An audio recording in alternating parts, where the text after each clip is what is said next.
여러분 안녕하십니까? 희망부동산TV 허병구 공인중개사입니다. 오늘은 부동산 다반사 6번째 방송 시간입니다.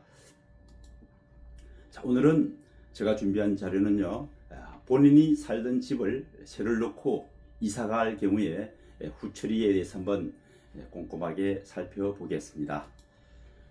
우리가 살고 있던 집을 전세 또는 월세를 놓고 이사를 가는 경우가 많죠. 이럴 때 어떻게 해야 되는지 꼼꼼하게 한번 살펴보겠습니다. 본인이 살고 있는 집을 세를 놓고 본인 명의의 주택에 세입자를 두고 다른 곳으로 이사할 경우 이런 상황들이 많이 벌어지죠.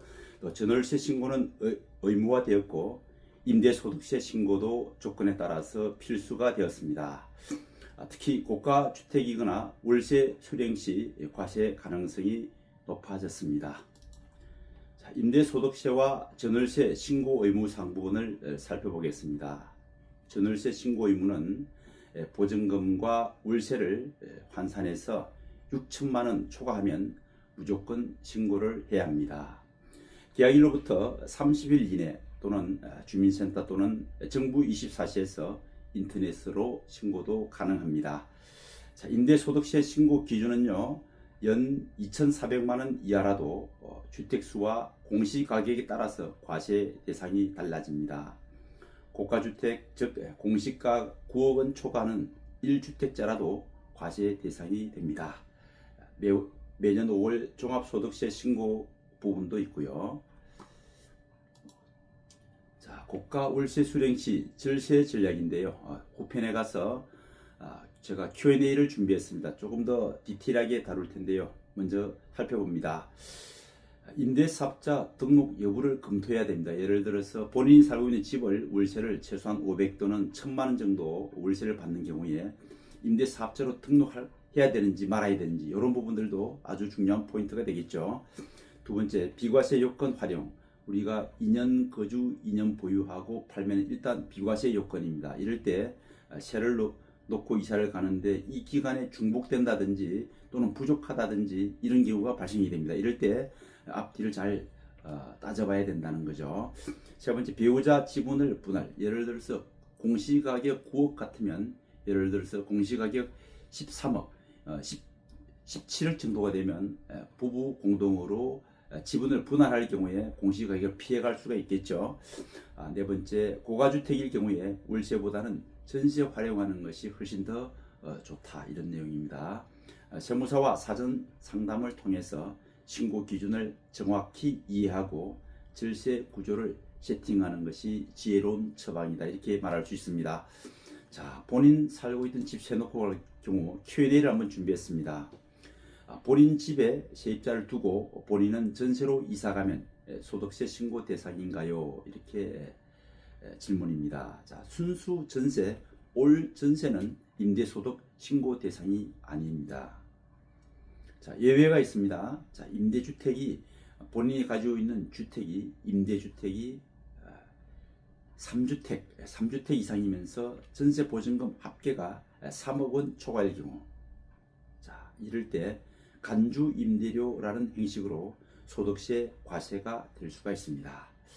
간주 임대료 산출 방법은요, 전세 보증금 총액 곱하기 정해진 이자율, 정기예금 이자율을 말하겠죠. 곱하기 보유일수, 이렇게 해서 간주 임대료라고 산출이 됩니다. 이런 부분들은 전문가와 조금 더 디테일하고 깊이 있는 상담을 요구할 수 있습니다.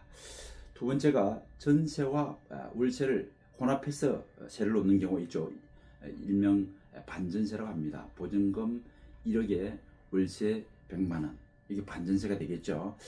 이렇게 반전세일 경우에는 어떻게 하냐? 월세 일부라도 존재하면 월세 부분 소득세 신고 대상이 됩니다. 두 번째는요, 서울에 있는 본인 집을 월세를 놓고 지방 고향집으로 이사가면 어떻게 되나요? 이제 이런 질문이죠.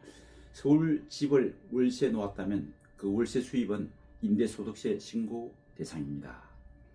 본인이 어디로 이사 가든 관계없이 임대소득은 과세된다는 거죠.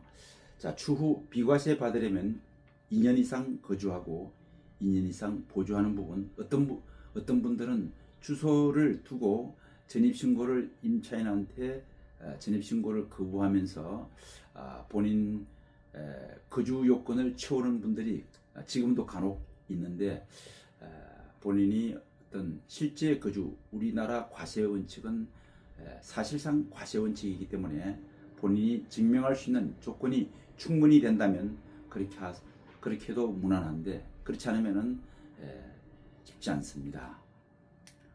자, 시골집을 매수해서 이사를 가는 수도 있겠죠. 이럴 때는 주택 수의 포함 여부를 또 꼼꼼히 따져봐야 합니다.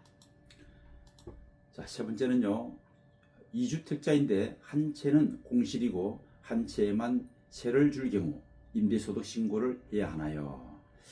반드시 임대소득 신고 대상입니다. 다주택자라도 실제 임대소득이 발생되는 주택은 신고 대상이 되는 겁니다.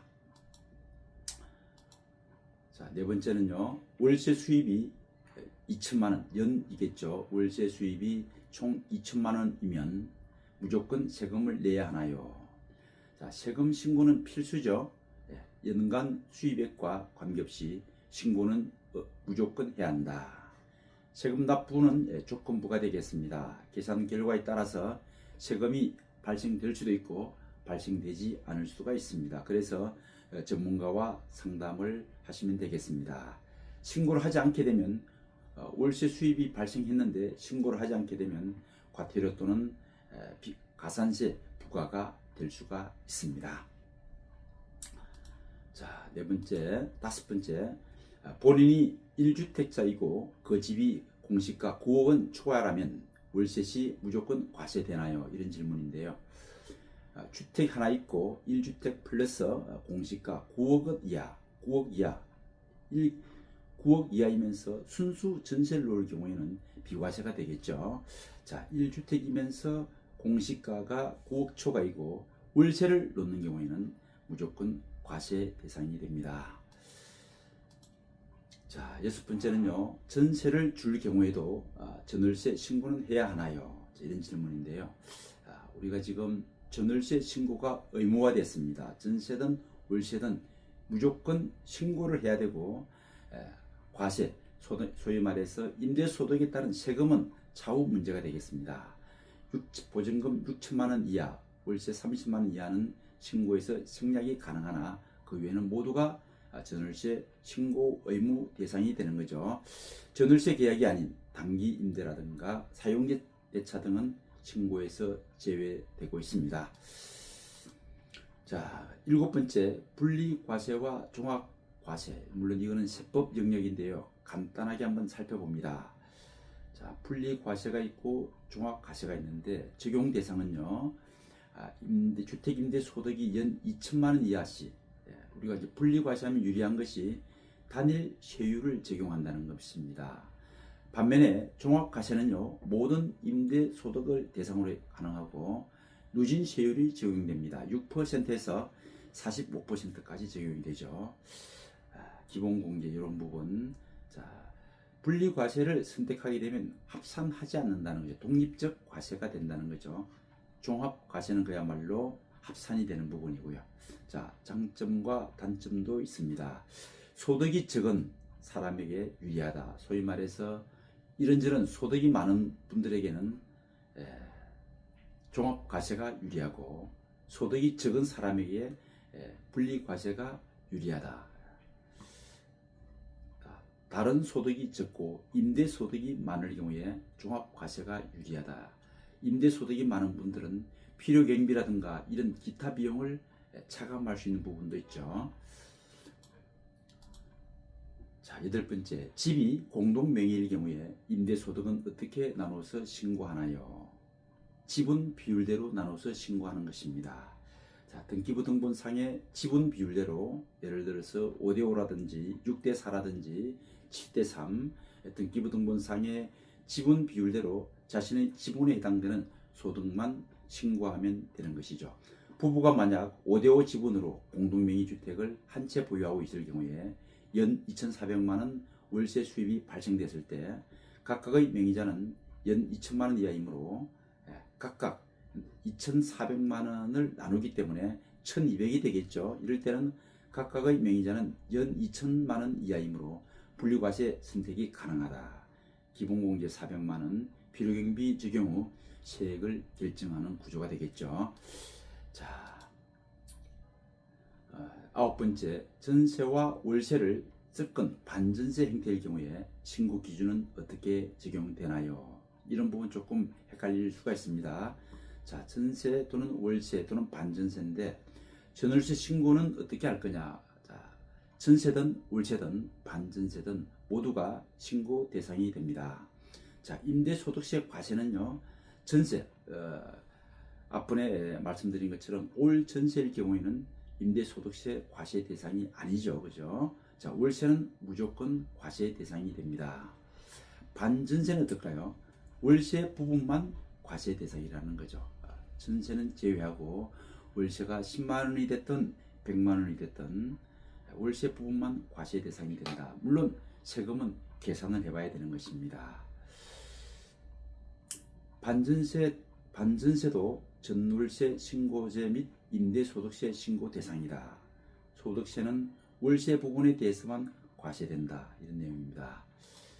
자, 마지막으로 10번째 질문사항인데요. 임차인이 법인일 경우, 예를 들어서 강남, 서초, 송파, 용산, 성동, 마포 이런 조금 고가 아파트의 월세가 평수가 좀 있고 고가 아파트들은 대부분 최소 500에서 500 이상 정도가 월세가 됩니다. 자, 이럴 때 임차인이 법인 대표라든가 법인에 소속된 임원이라든가 이런 분들이 임차인으로 들어올 경우 법인에서는 비용 처리를 하기 위해서 세금 계산서 발행을 요청합니다. 자, 이럴 때 우리 임대인, 주인 입장에서 세를 놓는 경우에 어떻게 처신을 해야 될까 보겠습니다. 자, 임대인이 부가세 면세 업종인 주거용 건물 임대인일 경우, 주거용 건물 임대는 부가세 면세 업종입니다. 여기서 포인트죠. 자, 세금 계산서 발행이 불가하다. 부가세 면세 업종이기 때문에요. 자, 이럴 때 간이 과세자 또는 면세 사업자로 등록을 합니다. 내가 월세를 놓고 이사를 갈 때 사업자 등록을 간이 과세자 또는 면세 사업자로 등록을 해서 계산서를 발행합니다. 우리 계산서에는 세금 계산서가 있고 영수증과 준하는 계산서가 있죠. 자, 세금 계산서를 발행하지 않고 계산서를 발행하는 것이죠. 계산서도 법인 회계 처리해서 비용 처리로 가능합니다. 자, 일반 과세자로 전환한다는 소리는 세금 부가세가 수반되는